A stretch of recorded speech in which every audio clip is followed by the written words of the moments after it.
नमस्कार, आप देख रहे हैं न्यूज 24। मैं हूं आपके साथ पूजा राठौर शर्मा। इस वक्त की बड़ी खबर आपको बताने जा रहे हैं। बेगूसराय शूटआउट मामले में सभी चारों आरोपियों को गिरफ्तार कर लिया गया है। तीसरा आरोपी झाझा रेलवे स्टेशन से गिरफ्तार किया गया है और चौथा आरोपी बेगूसराय के साहेबपुर कमाल से गिरफ्तार हुआ है। दो आरोपी कल ही पकड़े जा चुके थे, अब आज दो की गिरफ्तारी हुई है। इनमें सुमित, युवराज, नागा और अर्जुन, ये चार नाम है उन चारों आरोपियों की जिन्होंने 13 सितंबर को किस तरह से 30 किलोमीटर तक लगातार फायरिंग की थी और कई बेगुनाहों को निशाना बनाया था।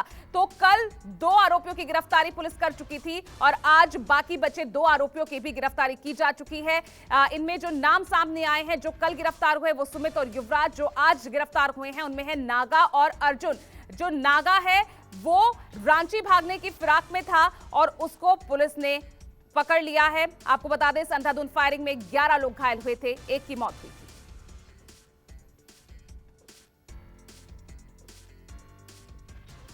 और चलिए, मेरे सहयोगी सीधा जुड़ रहे हैं अमिताभ ओझा, उनसे सीधा मैं रुक कर रही हूं। अमिताभ, अपडेट इस मामले में, क्योंकि एक बड़ी सफलता, हालांकि लंबा इंतजार यहां पर लोगों को करना पड़ा है क्योंकि सवाल उठ रहे थे यहां पर आरोपियों की गिरफ्तारी को लेकर। चारों ही आरोपियों को अब गिरफ्तार कर लिया गया।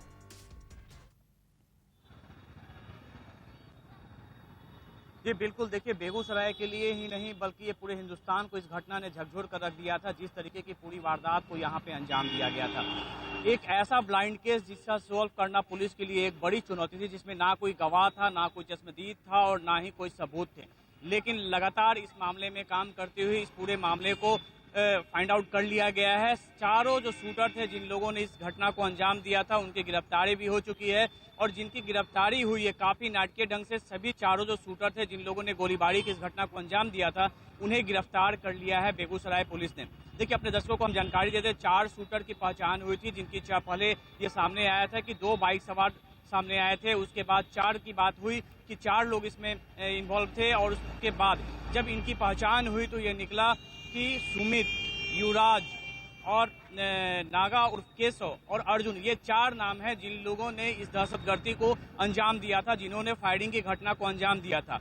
इसमें देखिए, जो 3 लोग हैं वो बीहट के रहने वाले हैं, एक सिंधौल का रहने वाला है और ये सारे जो हैं, इसमें सुमित इनका गैंग लीडर है और वही एक हिस्ट्री शीटर अपराधी रहा है बेगूसराय का, जिसने इस पूरी वारदात को अंजाम दिया था और उसी की पूरी प्लानिंग थी। जो कल से पुलिस की तफ्तीश चल रही है उसमें ये बस खास बात सामने आई है कि ये साजिश के तहत इन लोगों ने पूरी प्लानिंग की थी। ये बेगूसराय से बछवाड़ा तक गए थे, करीब ये 20 किलोमीटर 25 किलोमीटर का सफर है, वो देखने के लिए कहाँ कहाँ पेट्रोलिंग गाड़ियाँ हैं और उसके बाद उसके आगे चूंकि टोल प्लाजा है, वहाँ कई कैमरे लगे हुए थे, इसलिए उससे आगे इन लोगों ने नहीं बढ़ा। वहाँ से फिर वापस आते हैं और कई जगह से फायरिंग करते हुए फिर ये निकल जाते हैं। ये जो खबर आई थी कि वो पटना की तरफ आ गए हैं, लेकिन ये बिन टोली के रास्ते दूसरे सफर रास्ते में चले गए थे। लेकिन इस पूरे मामले में जो पुलिस ने इनका तस्वीरें जारी की और उसके बाद इन पे इनाम की घोषणा की, तो कई इनपुट पुलिस के पास मिले थे और जो खंगाला गया उनका एक क्राइम हिस्ट्री, तो उसमें ये जानकारी मिली, इन चारों की पहचान हुई थी। देखिए, सबसे पहले सुमित और युवराज, इन दोनों को गिरफ्तार किया गया। उस वक्त गिरफ्तारी हुई जब ये चोरी छुपे एक वकील से मिलने जा रहे थे, क्योंकि पुलिस इनको टारगेट की हुई थी, वहां इनकी गिरफ्तारी होती है। उसके बाद इंफॉर्मेशन मिलता है कि इनका जो तीसरा सहयोगी था, केशव उर्फ नागा, वो यहाँ से रांची जाने के फिराक में था और झाझा ट्रेन में वो बैठ भी चुका था, लेकिन पुलिस को इन्फॉर्मेशन मिली और उसके बाद ट्रेन से ही उसकी गिरफ्तारी हुई है केशव उर्फ नागा की, जो यहाँ से रांची जाने के लिए ट्रेन मौर्या एक्सप्रेस ट्रेन में बैठ चुका था। और इसके बाद जो चौथा आरोपी था अर्जुन, उसे साहेबपुर कमाल, जो बेगूसराय जिले का ही है, वहाँ से गिरफ्तार किया। वो अपने एक रिश्तेदार के यहाँ जाकर छुप गया था, वहाँ से गिरफ्तारी हुई है। दूसरी खास बात दर्शकों को बताना चाहेंगे कि अभी तक ये लग रहा था कि उन्होंने 10 से 12 राउंड ही फायरिंग की थी, लेकिन नहीं, इन्होंने 30 से 40 राउंड फायरिंग की थी और इनके पास 5-6 हथियार थे, जिसमें .74 जो देसी हथियार होता है, उसके अलावा .9 mm की पिस्टल भी थी। तो ये जो 5-6 हथियार थे, इनसे ये लगातार फायरिंग कर रहे थे और ये उन इलाकों में ज्यादा टारगेट करे जहां भीड़ कम थी। जिनको भी गोली मारी गई है, दूर से नहीं मारी गई, नजदीक से सटाकर गोली मारी गई थी और पीछे से गोली मारी गई थी ताकि कोई भी इनका चेहरा ना पहचान सके। और देखिए, ये कितने डेयर डेविल थे, आप अंदाजा लगा सकती है कि इस मामले में इन लोगों ने ना तो अपना चेहरा ढके हुए था और ना ही हेलमेट पहने रखी हुई थी, क्योंकि कई जगह 2 जगह ऐसे आए थे जहां सड़क पे कैमरे लगे हुए थे, वहां से ये बच के निकल चुके थे।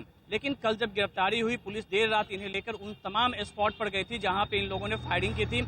वहां पर इनकी पहचान कराएगी एक पेट्रोल पंप जहां पे इन्होंने अपनी बाइक में पेट्रोल चलिए लिया था, अमिताभ वहां लगातार बने CCTV रहिए, मैं आपसे आगे अपडेट यहाँ पर लेती रहूंगी। राजेश सरन सिविल लाइन से SHO हमारे साथ जुड़ गए हैं फोन लाइन पर। राजेश जी शुक्रिया न्यूज़ 24 से बातचीत करने के लिए। लेकिन अब जो चारों आरोपी गिरफ्तार हो गए हैं, पुलिस की अब मेन थ्योरी क्या रहेगी? अब किस तरह से, किन सवाल जवाबों के साथ इनके सामने पुलिस जाएगी?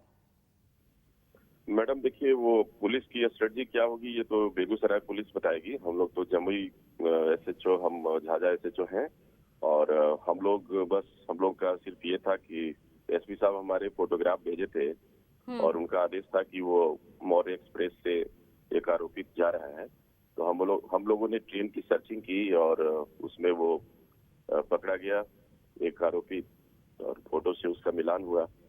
वो उसने एक्सेप्ट किया कि वो बेगूसराय के मामले से जुड़ा हुआ है और उसके बाद बेगूसराय पुलिस उसे ले गई है। अब बेगूसराय पुलिस क्या करेगी इस बारे में हमको आइडिया नहीं। तो राजेश जी, इनके कुछ बैकग्राउंड के बारे में पता चला है? जिस आरोपी शख्स को आपने गिरफ्तार किया, कहां का रहने वाला है, इसका बैकग्राउंड क्या, क्रिमिनल बैकग्राउंड इसका रहा है और कैसे आप तक खबर पहुंची इसके बारे में? हमारे SP साहब बताए थे, जमुई SP साहब, वो हमको फोन से भी बताए थे और उन्होंने फोटोग्राफ भी भेजा था WhatsApp पे और उसका लोकेशन ट्रैक किया जा रहा था। तो इसी आधार पे, और वो क्रिमिनल बैकग्राउंड का था। वो 2 केस में बताया कि जेल गया है, बाकी तो वो लोग बताएंगे। वैसे वो खुद बता रहा था कि लूट केस में और एक गांजा के केस में 2 मामले में वो जेल गया है। चलिए, बहुत बहुत शुक्रिया आपका राजेश से इस तमाम जानकारी के लिए। तो यहाँ देखिए किस तरह से SP ने जिस तरह से जानकारी और जो तस्वीरें इन आरोपियों के सामने आई थी, उसके बिना पर इसको लगातार ट्रैक किया जा रहा था और तीसरे आरोपी की गिरफ्तारी की गई है। अमिताभ ओझा लगातार हमारे साथ बने हुए हैं। अमिताभ, सबसे बड़ा सवाल ये है, बेशक तीसरे दिन जाकर सफलता मिली है और चारों आरोपियों तक पुलिस पहुंची, लेकिन सबसे बड़ा सवाल ये कि इस बीच ये तमाम आरोपी छिपे कहां रहे कि पुलिस पहुंच ही नहीं पाई? तस्वीरें इनकी जारी की जा चुकी थी, तमाम चीजें सामने आ चुकी थी, उसके बावजूद भी 3 दिन लगे इन तक पहुंचने के लिए। जी बिल्कुल, देखिए जब घटना घटी उसके बाद ये सभी अपराधी जो है, जो ये खबर आ रही थी कि ये पटना की तरफ भागे, ये बिंद टोला में चले गए थे और वहां से निकलकर दियारा के इलाके में चले गए थे और छुप छुप कर रह रहे थे। जब मीडिया में खबरें आई, उनकी फोटो रिलीज हुई, जिनकी परेशानी बढ़ी और उसके बाद ये बाहर नहीं गए थे, बेगूसराय के आसपास के इलाके में ही छुपे हुए थे। और उसके बाद जो 2 अपराधी हैं, सुमित और युवराज, उनकी एक वकील से मिलने के दौरान उनकी गिरफ्तारी हुई है। जबकि बाकी जो साहेबपुर कमाल जो बेगूसराय से दूर पड़ता है, वहाँ पे बेगूसराय जिले का ही एक ब्लॉक है, वहाँ पे वो उनकी गिरफ्तारी हुई है। तो ये सारे अपराधी यहाँ से घटना को अंजाम देकर अलग अलग दिशाओं में निकल पड़े थे, क्योंकि पुलिस डाइवर्ट हो जाए और अलग अलग इलाकों में इनकी तलाश हो, लेकिन ऐसा नहीं हुआ। दूसरी सबसे बड़ी बात है कि साजिशन इन लोगों ने पूरी घटना को अंजाम दिया गया था और अभी तक जो बातें आ रही है, अभी देखिए कोई इसका पॉलिटिकल लिंक नहीं सामने आ रहा है, बाकी मोटो सामने नहीं आ रहा है, टारगेट किलिंग का मामला नहीं था। ये लग रहा है कि दहशतगर्दी को अंजाम देने के लिए, अपना खौफ बनाने के लिए इन लोगों ने ऐसी घटना को अंजाम दिया था। लेकिन इसमें जो सुमित है, उसका शराब माफियाओं के साथ संबंध है और शराब कारोबारी वो रहा भी है, उसकी शराब की कई खेप पकड़ी गई है, ये इस बात की भी जानकारी मिल रही है। कुछ दिन पहले भी इन लोगों ने एक घटना को अंजाम दिया था। तो अब पुलिस उन तमाम रिकॉर्ड्स को निकाल रही है और जिसमें इस पूरे केस में, देखिए अभी तक इस पूरे केस में करीब बेगूसराय जिले में करीब 1 दर्जन गैंगों की पड़ताल की गई थी और उनके खिलाफ पुलिस की जांच चली थी और उसके बाद इनको फाइंड आउट किया गया था। लेकिन कल जैसे खबरें हम दिन भर हम लोगों ने दिखाए, किस तरीके से पुलिस इस पूरे मामले में साइंटिफिक इन्वेस्टिगेशन पे जोर दे रही थी, क्योंकि कोई एविडेंस नहीं था, तो उसमें भी पुलिस को बड़ी सफलता हाथ लगी है। कई खाली कारतूस जो पुलिस को मिले हैं, उससे ये बैलिस्टिक जांच में ये कंफर्म होने वाला है कि वो इस पिस्टल और देसी हथियार, देखिए 9mm पिस्टल और देसी कट्टा जी करें। देखिए यहाँ पर आपको बताया कि जो लगातार हो रहा है और पुलिस की जो जांच चल रही थी, उसको लेकर लोगों में भी कई तरह की प्रतिक्रिया थी कि आखिर इतना विलंब क्यों हो रहा है। लोग इस बात को भी सोच रहे थे कि क्योंकि इस तरह की घटना बेगूसराय में पहली बार हुई थी।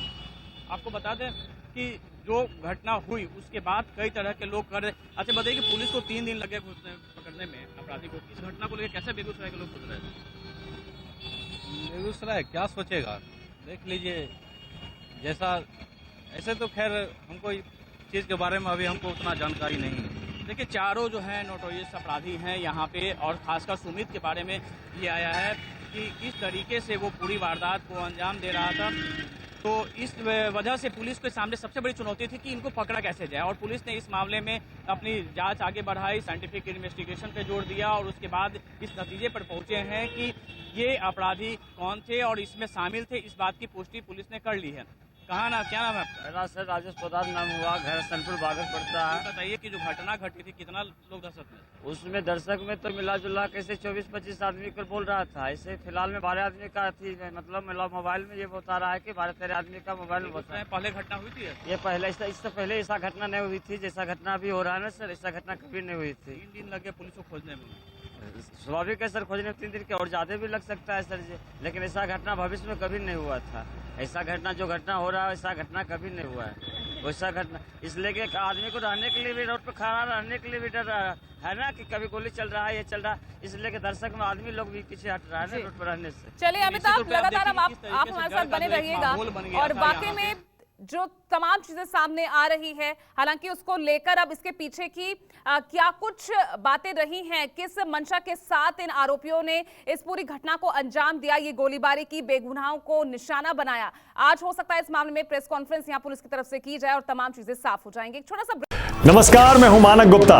अगर आपको हमारा ये वीडियो पसंद आया हो तो इसे लाइक और शेयर जरूर करें, और हाँ, हमें सब्सक्राइब और फॉलो करना ना भूलें ताकि आप देश और दुनिया की कोई खबर मिस ना करें। तो जुड़े रहिए हमारे साथ और देखते रहिए न्यूज़ 24।